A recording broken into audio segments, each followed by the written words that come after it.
English learners. Welcome back to the Shifa English Podcast. This is the podcast where we help you learn English in a fun, clear, and simple way. Yes, and we also share useful tips for life. I'm Evan. And I'm Shifa. In our last episode, we gave you a listening challenge. And wow, many of you told us that you made it all the way to intermediate and even advanced English. That made us so happy. It shows that you are strong learners. You are growing step by step. Today, we will push the level just a little higher. This episode will be in upper intermediate English, B2 level. But don't worry. If you are still at B1, stay with us. You can still follow, and with practice, you will grow. Oh, and if you didn't try the listening challenge yet, don't forget. The link is in the description. You can try it after this episode. Let me start with a question. Have you ever worked or studied for hours, but at the end of the day, your brain feels heavy, like a thick fog? Oh yes, I know that feeling. You push yourself for hours, but instead of progress, you just feel tired. And your brain whispers, "Stop, I cannot do more." But the truth is, the brain is not lazy. It just needs the right habits. Small actions every day can make your brain sharp, focused, and full of energy. That is our topic today, how to boost your brain power. And these habits are not just for study or work. They can also help you when you are learning English. Yes, and don't forget, we made a free PDF guide for you. It has all the key points, practice questions, and vocabulary from today's episode. You can find the link in the description. Later, Crystal will also join us with the vocabulary breakdown.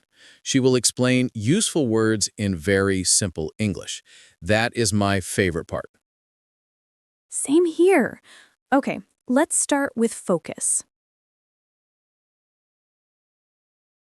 Many people think they need to sit for 5 or 6 hours straight to get real work done. Yes, I used to do that too, but at the end I felt completely tired. My brain was crying, "Please stop." Here's the truth. Our brains work best in short cycles, around 90 minutes. This is called the 90-minute rule.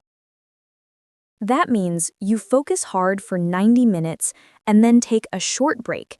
That break resets your brain. When you come back, you feel fresh. And it's not just theory. Students, athletes, even top workers use this rhythm. It's smarter than pushing for hours. I tried it last week. I set a timer for 90 minutes. I worked on only one task. Then I took a 15-minute break, and wow, I finished more in the morning than I usually finish in a whole day. That's powerful. And here's another secret for brain energy. A morning walk. Yes, without headphones, just you and the world. When you walk like this, your brain enters a creative mode. New ideas pop up, stress goes down. And sunlight is important too. Just a few minutes of morning sunlight gives your brain a natural boost. It helps you feel awake during the day and sleep better at night. So true. Sometimes we search for complex solutions, but really just a short walk and a little sunlight can do magic for your brain. So, to sum up part 1, focus in 90-minute blocks, take breaks, walk in the morning, and enjoy sunlight.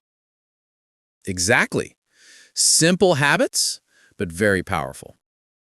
Now let's talk about food and rest. Yes, focus is important, but your brain cannot focus without the right fuel. Like a car, if you put in bad fuel, the engine does not run smooth. And think about this. Have you ever eaten a huge meal and then suddenly felt sleepy? Yes, many times. I remember one afternoon, I ate a big plate of rice with fried chicken. After lunch, my brain just shut down. I know that feeling.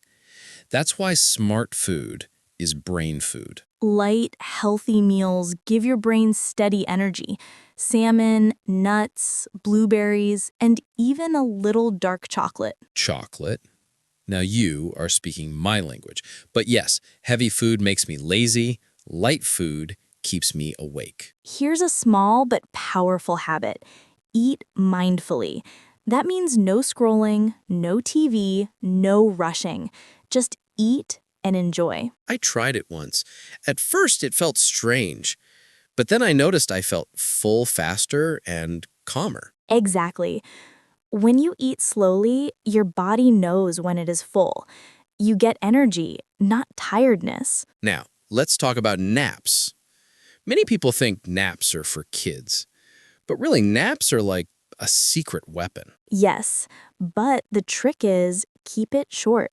A nap of 20 minutes is perfect.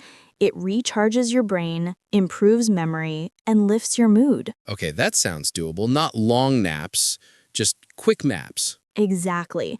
And don't forget movement. Not 2 hours in the gym, just light stretching, yoga, or a slow walk. Even when I stand up and stretch my arms, I feel more awake. Yes, so the lesson is eat light food, eat mindfully, take short naps, and do simple movements. Take care of your brain, and your brain takes care of you. Now, let's move to digital life. Phones, apps, notifications, these steal our focus. Yes, I open my phone for 1 second, and suddenly 20 minutes are gone. That's why we need a digital fast. That means creating small pockets of time with no phone, no social media, no notifications. Like a break for the brain. Exactly. Every ping gives you a small hit of dopamine. It feels good for a second, but too much makes your brain restless. Yes, I noticed that. On days when I stay off my phone for an hour, I can think better. That is the power of digital fasting. Now, let's talk about silent mornings. Silent mornings? That sounds strange. Yes, but peaceful. No talking, no texts, no calls, just quiet. In silence, your brain warms up slowly. You feel calm. That makes sense. When I start my morning with messages, my head feels busy all day. Exactly. And here's another tool, the mental load dump. What's that? Before bed, write down everything on your mind. Tasks, worries, ideas, put it all on paper. Oh, like clearing the RAM in a computer. Exactly. When you write things down, your brain feels free. You sleep deeper. I like that. Instead of lying in bed thinking, don't forget this, don't forget that, I can just write it down. Exactly. So in part 3, remember digital fasting, silent mornings, and the mental load dump. Our brains are not machines. They don't only need food and rest, they also need curiosity. Yes, curiosity is like a child asking, why? Why? Why? Curiosity keeps your brain young and flexible. Even small questions help. Yesterday, I wondered, why do cats purr? I searched, and in 5 minutes, I learned something new. That's what we call a curiosity burst. Just a few minutes a day, exploring one small question. Then there's the curiosity hour. Maybe in the evening, spend time learning something just for fun. Not for work, not for school, just because you enjoy it. Yes, sometimes I read about space or history. It's totally different from my job, but it gives me fresh energy. And here's one more tool, the teach back trick. What's that? Simple. At the end of the day, take one thing you learned and explain it out loud, as if you were teaching a child. That's smart. When you explain, you see if you really understand. Exactly. Reading something is not true learning. Explaining it in your own words is real learning. This works for English, too. If you learn a new phrase, try teaching it to a friend or even to yourself in the mirror. Yes. Curiosity and teaching make learning stick. Now let's talk about emotions.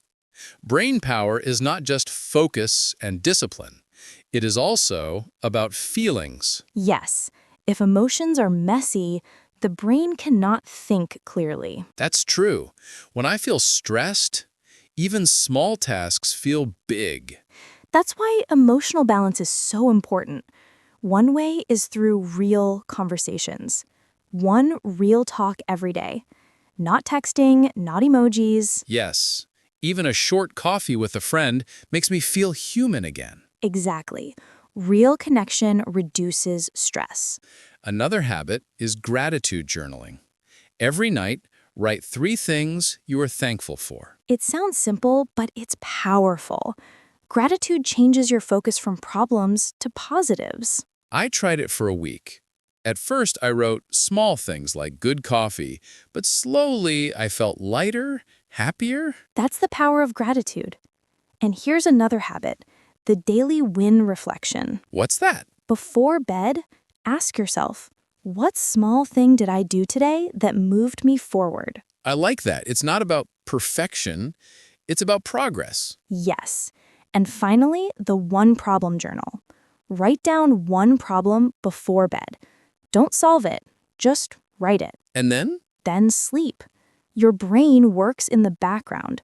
Often, the solution pops up the next day. That's genius, like giving homework to your brain. Exactly. With these habits, conversation, gratitude, small wins, and problem journaling, you balance emotions and free your brain. Thank you. That was super helpful. Yes, I always enjoy vocabulary breakdown. So, listeners, that's a wrap for today's episode. We covered 5 big parts: focus, food, digital clarity, curiosity, and emotional balance. And don't forget to download your free PDF guide. The link is in the description.